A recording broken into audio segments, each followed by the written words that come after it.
जय साथियों, आप सभी का बहुत बहुत हार्दिक अभिनंदन। नई शिक्षा जो नीति 2020 लागू ज़्यादातर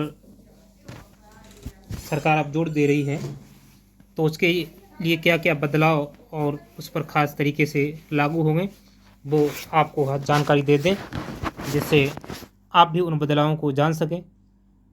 अपनी योग्यता को अच्छी तरीके कायम रखते हुए तो ख़त्म होगा इंतज़ार, नई शिक्षा नीति को पूरी तरह लागू करने को तैयार सरकार। जाने क्या क्या बदलाव होंगे। तो अब सरकार जो है वो पूरी तरह से इस नीति को लागू करने के लिए जुट गई है। इसके तहत क्या क्या बदलाव होंगे।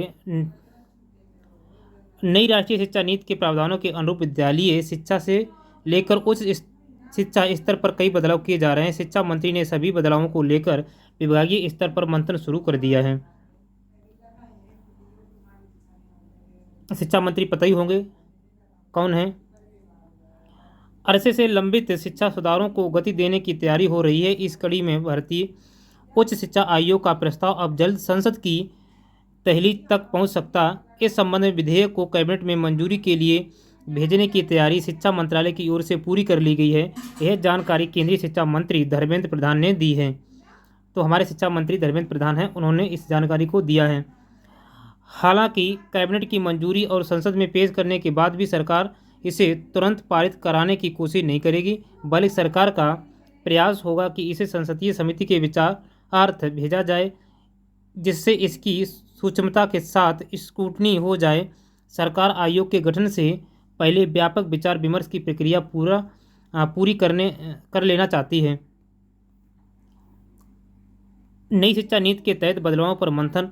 जो नई शिक्षा नीति लागू होगी तो क्या क्या उसमें बदलाव होंगे। नई राष्ट्रीय शिक्षा नीति के प्रावधानों के अनुरूप विद्यालय शिक्षा से लेकर उच्च शिक्षा स्तर पर कई बदलाव किए जा रहे हैं। शिक्षा मंत्री ने सभी बदलावों को लेकर विभागीय स्तर पर मंथन शुरू कर दिया है।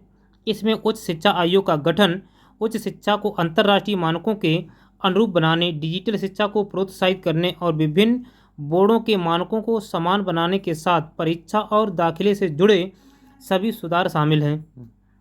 आयोग से क्या होंगे बदलाव। आयोग से क्या बदलाव देखने को मिलेंगे। उच्च शिक्षा के क्षेत्र में विश्वविद्यालय उच्च शिक्षण संस्थानों में गैर तकनीकी और शैक्षणिक संस्थानों को अलग अलग नियामक चलाते हैं। उच्च शिक्षा आयोग बनने से इस व्यवस्था को बदल दिया जाएगा।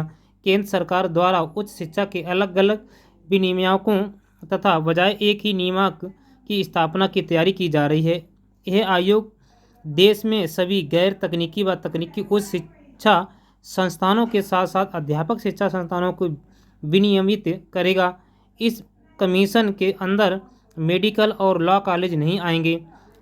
क्या बताया गया, क्या नहीं, कमीशन के अंतर्गत क्या नहीं आएगा, मेडिकल और लॉ कॉलेज नहीं आएंगे। जो नई शिक्षा नीति है, जो बदलाव होंगे इसके अंतर्गत आयोग बनेगा, उसके अंतर्गत क्या क्या नहीं होगा, तो मेडिकल और लॉ कॉलेज नहीं आएंगे। HECI की 3 प्रमुख भूमिकाएं होंगी, जिसमें एक्रीडिटेशन, प्रोफेशनल और शैक्षिक मानकों को बनाए रखना शामिल होगा। हालांकि फंडिंग HEI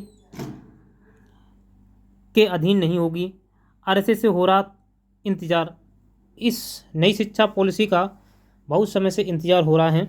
इस प्रस्ताव पर पिछले कई वर्षों से चर्चा चल रही है, लेकिन यह मूर्त रूप नहीं ले पाया है।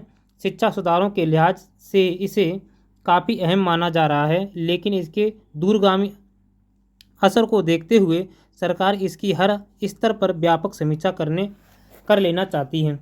ये बहुत समय से आप सुनते रहे नई शिक्षा पॉलिसी, लेकिन अभी पूर्ण रूप से ये लागू नहीं हो पाई है, मंजूरी नहीं मिल पाई है। सरकार हर प्रकार से प्रयास कर रही है कि इसमें जो भी कमियां त्रुटियां सब सुधर जाएं, तभी अच्छी तरीके से आगे कोई दिक्कत ना हो, बच्चों को दिक्कत ना हो, अध्यापकों को दिक्कत ना हो, आयोग को दिक्कत ना हो। इन सभी पर विचार करके तभी इसको लागू करना चाहती हैं। तो ये आज की जो खबर थी नई शिक्षा पर, वो हमने आपके सामने रखी। आप भी इस हिंदुस्तान के न्यूज़ पर पढ़ सकते हैं जा कर के। अगर अच्छी तरीके से पढ़ना है तो और समझना है तो हमारे कमेंट बॉक्स में कमेंट करिए, हम आपको और जानकारी देंगे। एक ही साथ मिलते हैं अगले वीडियो में, तब तक के लिए जय हिंद, जय भारत।